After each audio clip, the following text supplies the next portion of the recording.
In the first year, it started very small, so all we had were 3 master's students. So 6 years on, now on average we have got about 10 to 15 master's students, and depending on the year, 5 to 10 PhD students.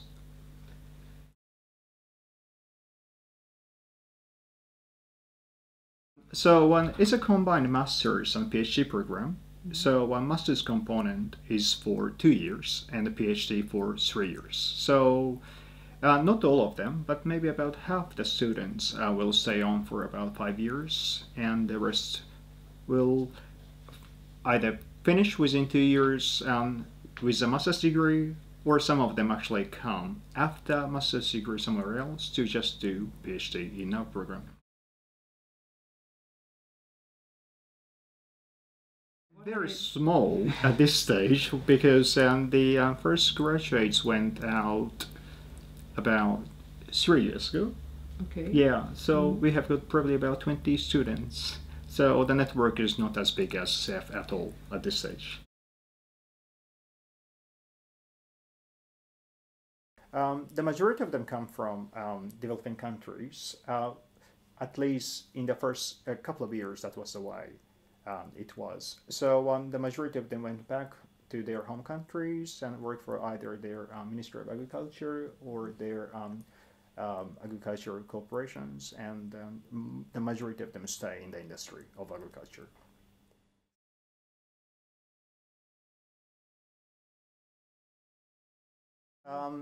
At the moment, about more than 90% are actually international students, and maybe about 10, depending on the year, 20% are Japanese students. And amongst the international students, it depends on the year again, but about 60% are from developing countries, and the rest are from developed countries such as the US, Canada, Australia, Hong Kong.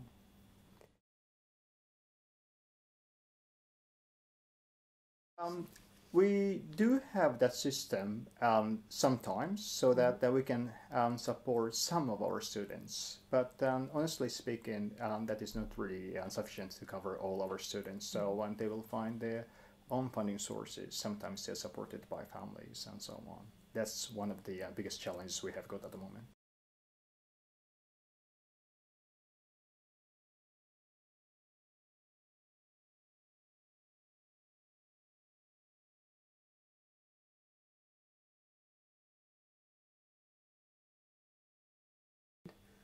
Yes, I think one of the reasons why our application was successful was because it was so focused on the synergy of the two programs that we have got and ZEF has got.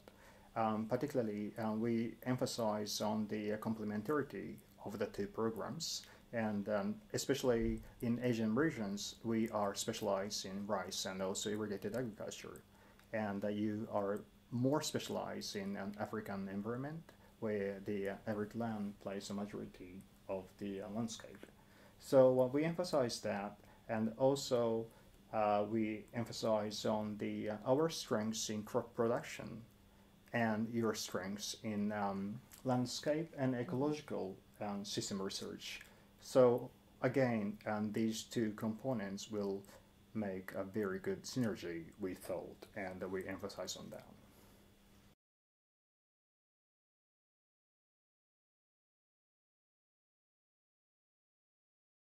Our proposal includes two components. One is research and the other is education. And in early years, in the first and second years, maybe it would be easier to cooperate on the education front. We are already talking about the teaching sharing, meaning that some of our coursework program will be taken by ZEF students and the other way around as well. It might happen in the form of the physical exchange of students, meaning some German students and ZEF students come to Japan and the other way around. Or it might involve the teacher exchange, so that people like us would come to Bonn to teach, whereas the ZEF faculty members will come to Tokyo to teach as well. So that is probably the main component of the early stage of the cooperation. But down the road, maybe from the second year, third year on, we are hoping to establish some joint research projects as well. Like I said earlier, we have a very strong complementarity between our research strengths, so we'd like to capitalize on that and start publishing papers together as well.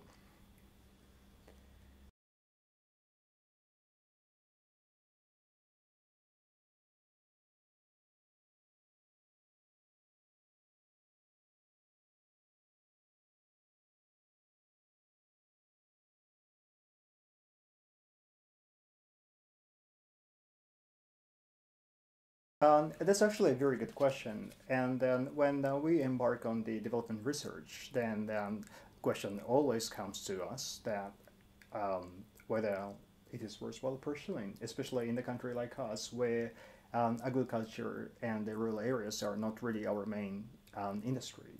So that is something we recognize, and I think your perception is correct in principle. So the government also recognizes that, but at the same time, they recognize their responsibility to contribute to the developing world, especially in Asia. So what they are working on now is this issue of how to integrate the research, like cutting edge research, into the context of foreign aid. And one of the initiatives they are working on, and we are working under this framework at IPADS, is called ZEF, and that is basically the combination of foreign aid program as well as the cutting edge research program. So the cutting edge research part is funded by JST, our funding agency, and the foreign aid component is funded by JICA, our aid agency, and then basically and they come as a package. So for example, in our IPADS project in Colombia, we work on molecular research and also spatial research, cutting edge work in agricultural sciences, and at the same time we try to contribute to local farmers. So that's what we try to achieve at the moment. Okay, thanks a lot for this interview. Thank you.